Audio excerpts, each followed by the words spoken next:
뇌혈관 질환의 보상 대상 코드 및 기준을 확인을 해보겠습니다.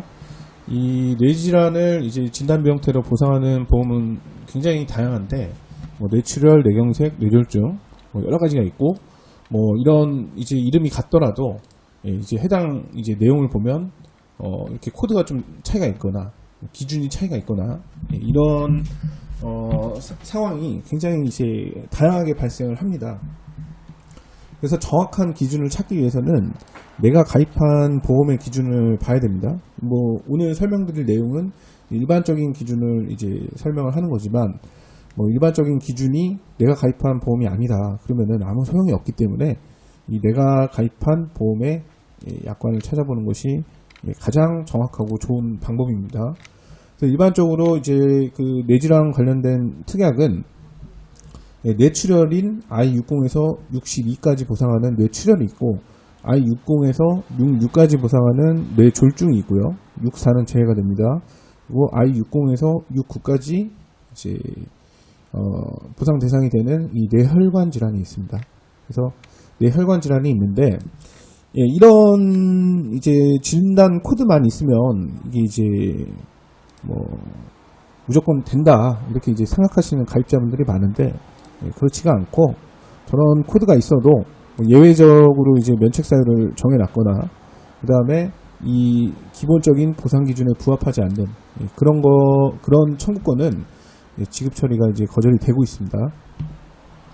그래서 이 간단한 보상 기준을 보면 뇌혈관 질환 진단 확정은 의사한테 진단을 받아야 되고, 병력 신경학적 검진과 함께, 이 내용은 뭐냐면 이 질환을 일으킬 만한 원인이나 이 질환으로 나타나는 증상 이런 것들이 이제 함께 이제 있어야 된다. 이런 취지로 이제 있는 규정이고요.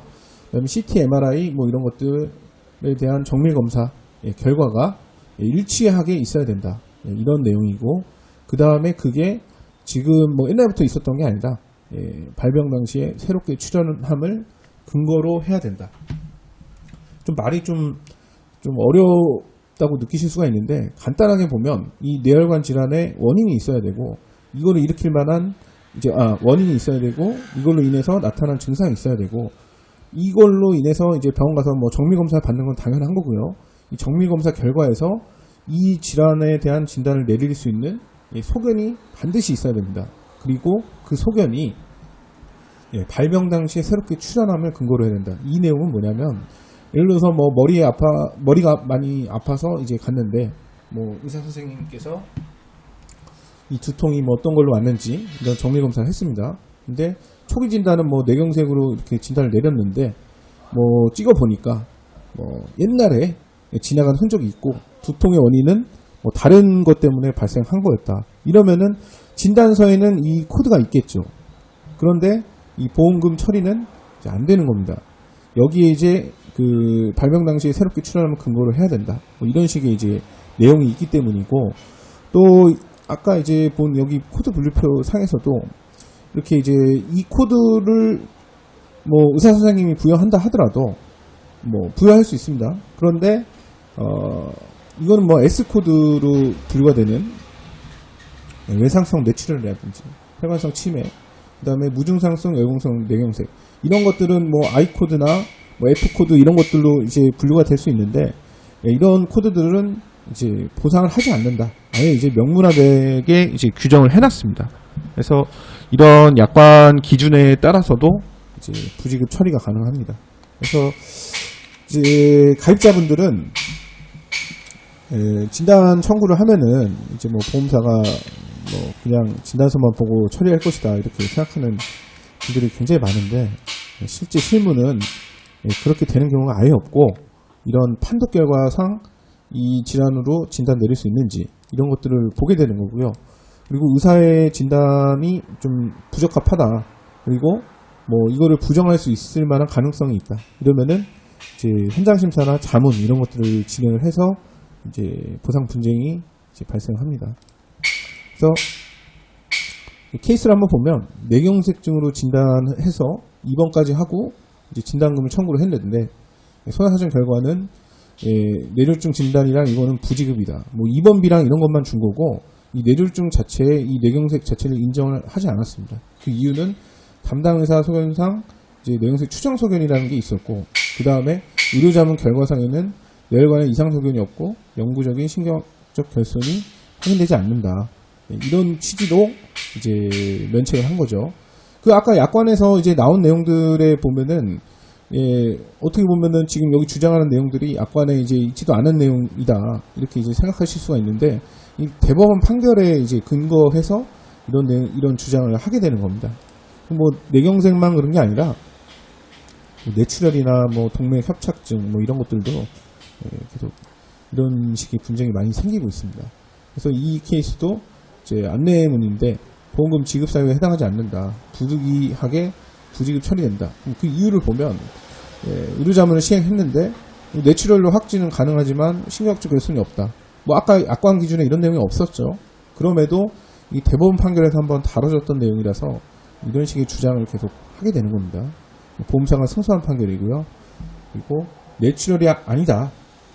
이런 식으로 이제 아예 이런 근거 자료를 확보를 해서 부지급 처리를 하게 되는 그런 형태입니다.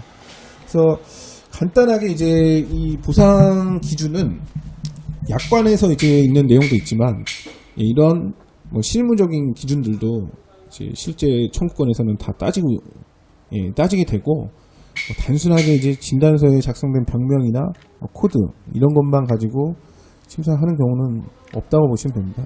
그리고 이제 서류를 냈는데 추가적으로 뭔가를 확인해 봐야 된다 이런 이제 안내를 받게 되는 경우가 있는데, 그런 안내를 받은 사례들은 아주 높은 확률로 이런 일들이 이제 발생을 합니다. 왜냐하면은 그럴 만한 이제 가능성이 있기 때문에 진행을 하는 건데, 가입자분들은 아무래도 이런 뇌경색이나 뭐 뇌출혈, 뇌혈관 질환 이런 것들은 어느 정도 종합병원급 이상에서 이제 진단을 받다 보니까 그 나한테 진단을 내린 의사의 진단이 변경될 리가 없다 이런 이제 믿음을 가지고 계신 분들이 굉장히 많은데, 이게 바뀔 가능성이 있기 때문에 이런 절차들을 진행을 하는 거고, 이런 일들이 뭐 최근에 발생한 게 아니라 벌써 뭐 20-30년 된 이런 분쟁 유형이라서 그런 가능성이 있는 사례는 이제 뭐 추가 확인이 필요하다, 병원을 가봐야 된다, 뭐 자문을 해야 된다, 뭐 이런 식의 이제 안내를 하게 되는 거죠.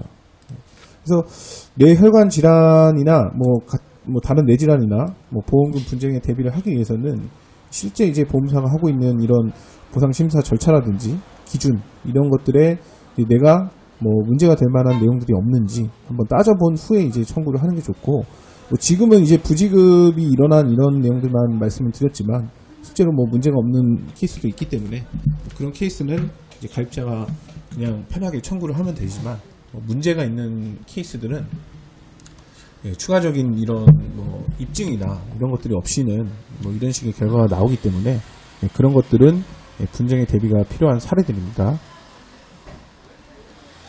해당 건에 이제 제일 중요한 거는 보상에서 제일 중요한 거는 이 정밀 검사 결과의 이제 판독 내용입니다. 사진이 아니고 쓰여져 있는 여러 가지 이제 판독 결과상에서 이제 이런 분쟁들이 많이 일어나고, 그런 부분에서 부지급 가능성이나 이런 것들을 캐치해가지고 나오는 거기 때문에 그런 판독 결과지가 있으면 손해사정사 상담을 받아보시는 게 좋습니다.